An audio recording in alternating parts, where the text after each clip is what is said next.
What up, it's your boy, the Incredible Man, and yes, I am right back at it again, and this is New Amsterdam Season 4, Episode 13, discussion slash review, titled Family. And I just gotta say, man, this one hurt a little bit. Let's talk about it. Yo, fight until you make it, yo, don't think it, no, just take it. Don't wait for someone to break it, take control, then don't just fake it. Hey, you can make it happen, you just gotta take some action. Take the ship and be the captain. This was another great episode of New Amsterdam, man. But like I said when I was opening my video, this one hurt a little bit, man. Like in a lot of situations, this entire episode, this one hurt my heart, man, because it normally we'll get a little sad, and then we'll get a little funny, we get a little happy, and then it just overall ends on a good note. There was no winners this episode. Like for me, man, it was a very heartbreaking episode. We see that Sharp is having yet again difficulties with her mother, and she's been living in London again for like 7 or 8 weeks, and she hasn't even told her mother. And the first thing they do when they have dinner together is argue with each other. And Sharp had been holding back about her repressed memory or whatever about what actually happened with her mother and her father when she was little and why her father left. And she just laid all that out on the table with her mom, and that just ruined their relationship. In that moment, it was like it was dead in the water. And one thing that I didn't like about it is because I'm gonna be 100%, no matter how mad I get at my mom or how upset she makes me or whatever, I would never talk to my mother the way that Sharp did. I'm sure they have these weird, circumstances going on with their relationship, but I would never talk to my mother like that. One, out of fear, because I'm gonna be straight 100%. My mama would cold clock me, knock me out, choke me out, put me in a triangle chokehold, Superman punch me, or any kind of. I'm a grown man, and I would never talk to my mother like that for fear of what she might do to me. It don't matter if we was in a restaurant or not. She might have hit me across the side of my head with the plate. I would never talk to my mother that way.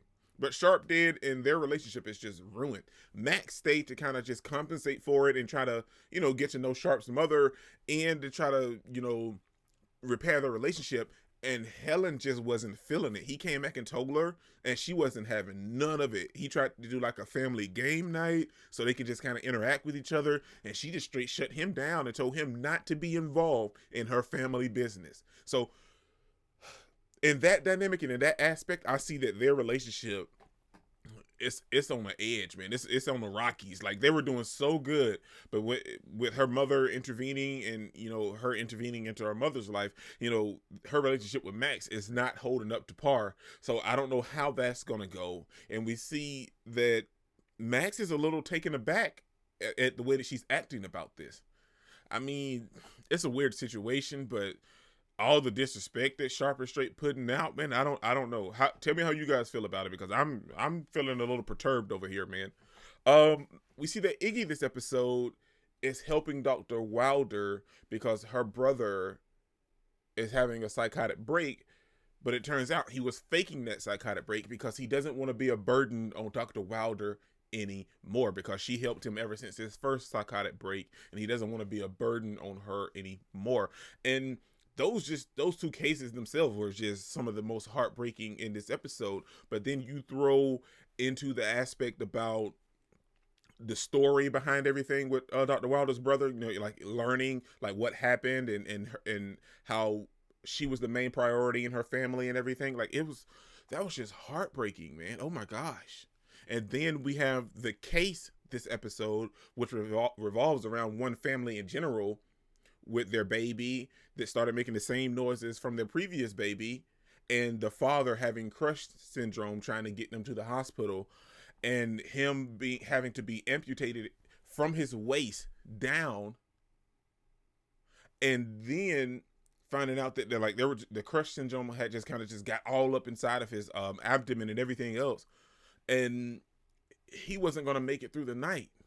I felt that in my heart when Floyd came in there and told them, man. It's like Floyd felt it, I felt it, the people felt it. Like, there was just a ton of emotion in this episode in general. Then the wife seeing her break down, and I was already worried about the baby, and then good thing Bloom came through and told us about the baby, and that the baby, they actually found out what was wrong with the baby, because I couldn't handle any more loss like that, man.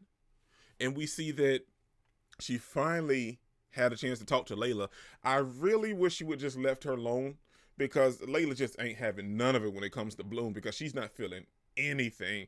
Because Bloom trying to apologize, and I get that, because she made a huge mistake, but Layla's not having any of it. And I kind of understand where Layla's coming from a little bit, but she can give Bloom just a little leeway, if you will. Maybe just a little bit, but not a lot, you know what I'm saying? And I don't expect her to totally forgive her, but I'm just saying just a little bit. And I'm glad that she did, because that allowed her to hear Bloom out just a little bit. And Bloom mentioned that she's going to leave New Amsterdam. Now she didn't say New Amsterdam in general, but she said she's going to leave. So I'm going to chunk it up to her probably maybe leaving like the day shift or whatever, or her possibly leaving New Amsterdam. I don't know. I got to go watch episode 14 to find out for sure. But that's not even the most heartbreaking stuff to deal with this episode. We find out that VJ died.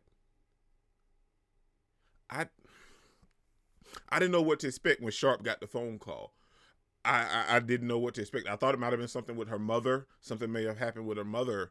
And the last things that she said to her mother were some hurtful things. And she won't have a chance to apologize or anything. But then as the episode progressed, we see that Ella comes in to talk to Iggy. And it's VJ. And then we see the whole crew that started with season 1, kind of hug it out and was like, well, of course, Max and Helen came back, and they hug it out and was like, well, of course we'd be back. We're family. And, that made me feel good. After all this gut wrenching that we had this entire episode, we get some nice moments right there at the end, because it was just heartbreaking throughout the entire episode, man. I'm going to be 100%.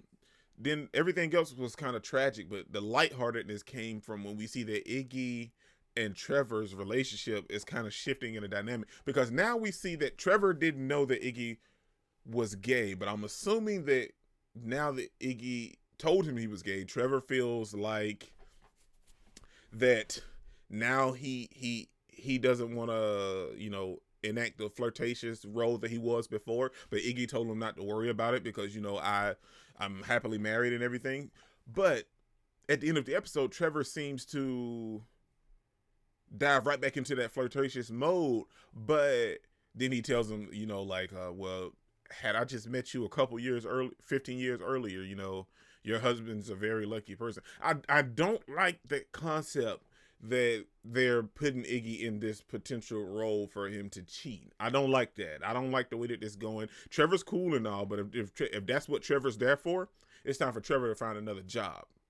And one side note is that I really love the fact that one of Iggy's old patients, the one that had the job in the hospital that was still seeing Iggy, he came in and helped Bloom when it was there for the baby. So that was a nice little tidbit that was extra that I really, really enjoyed in this episode. Overall, man, like I said, it was another great episode of New Amsterdam, and we see Max still doing his doctor / sidewalk doctor gig, if you will, helping the people with the cabs, and he helped a couple of footballers. So that was nice to see Max in that element. But overall, like I said, it was a great episode, but just heart-wrenching, man.